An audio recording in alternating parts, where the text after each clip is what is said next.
Gatis Suhoveckis, Aivars Baltmanis, LNT. Roberta Ķīļa laiku izglītības ministrijā raksturojuši neskaitāmi konflikti ar nozari un demisijas pieprasījumi. Un, lai gan Vjačeslavs Dombrovskis paziņoja, ka turpinās visas Ķīļa ambiciozās reformas, nozares pārstāvji uz viņa stāšanos amatā raugās ar cerīgu optimismu. Jaunais ministrs esot diplomātiskāks, tāpēc ar viņu varētu būt labāka sadarbība. Tikmēr pats Ķīlis uzsver, ka Vjačeslavs Dombrovskis nav cilvēks, kurus sektors varētu pieredināt, un vairāk pastāstīs Aleks Zoldners. Jaunajam ministram jāuzklausa citus, nevis jānodarbojas ar konfrontāciju. Tā Roberta Ķīļa aiziešanu no atbildīgā amata un Vjačeslava Dombrovskas sēšanos ministra krēslā komentē nozares pārstāvji, kuri politiskās vadības mājiņu ministrijā vērtē ar piesardzīgu optimismu. Ķīlim nereti pārmest diktatorisks darba stils un neiecietība. Komunikācija tomēr notiek starp cilvēkiem, kuriem ir augstākā izglītība, kuri ir inteliģenti, un tā arī savu gan runu, gan attieksmi pret citiem cilvēkiem veido. Un mēs ļoti uz to ceram. Skolotāju pārstāvji no jaunā ministra gaida pedagogu atalgojuma jautājuma atrisināšanu. Arī studentu apvienībā jauno ministru aicina neatkārtot Ķīļa kļūdas un diskutēt, lai nonāktu pie visiem pieņemamiem risinājumiem. Studentu pārstāvji gan kategoriski iebilst pret ideju studijas finansēt ar valsts ilgtermiņa aizdevumiem. Šo ideju aizstāvēja Ķīlis, un jaunais ministrs no tā nav atkāpies.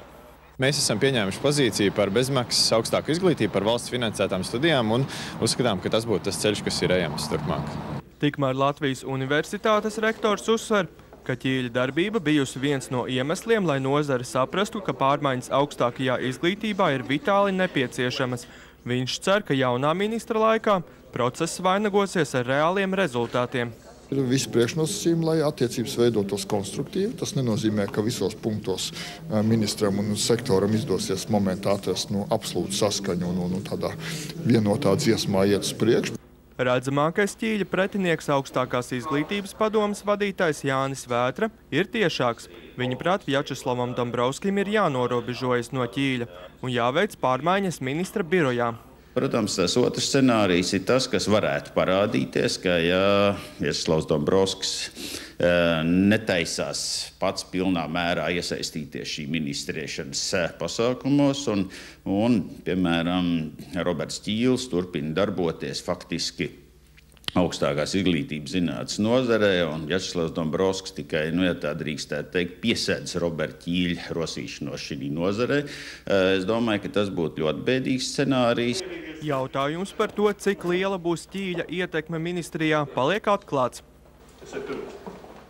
Kopīgā preses konferencē ar Ķīli Dombrovskis šodien apliecināja, ka varētu pieņemt bijušo ministru par savu padomnieku. Savukārt Ķīlis pauda pārliecību, ka nozares pārstāvjiem neizdosies pieredināt arī jauno ministru.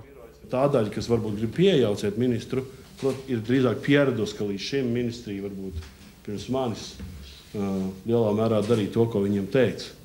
Tad bija kāds šoks, ka nedara to, ko saka.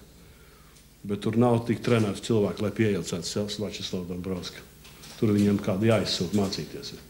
Ķīlis arī uzsver, ka līdz šim pārmaiņām traucējis tas, ka Saeimas atbildīgo komisiju vada vecās skolas pārstāve Ina Druviete. Ir cilvēki, kas ir old schools, un cilvēki, kuriem ir jāiet vienkārši par emeritētiem profesoriem. Un viss. Uzreiz pamatot amatu, Ķīlis pauda gandarījumu, ka tagad varēs tiešajā ēterā saukt par idiotiem tos, kurus viņš par tādiem uzskata. Citēšu jūsu sacīto dienā, kad iesniedzāt demisijas rakstu.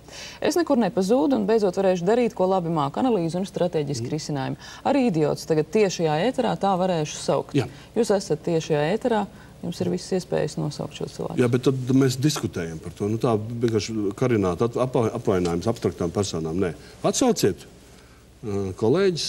Jūs vēlaties aci pret aci runāt? Es domāju, ka tas ir tikai godīgi. Ar kuru jūs vislabprātāk šādi parunāt aci pret aci? Domāju, ka es gribētu parunāt vienreiz tā no sirds ar Druvietes kundzi. Druviete atzīst, ka argumentu cīniņš ar Ķīli jebkurā laikā tiešajā ēterā jau ilgstoši ir viņas vēlākā vēlēšanās. Šāda saruna varētu arī palīdzēt visu labāk saprast jaunajam ministram. Jūs izaicināt Robertu Ķīli uz dueli.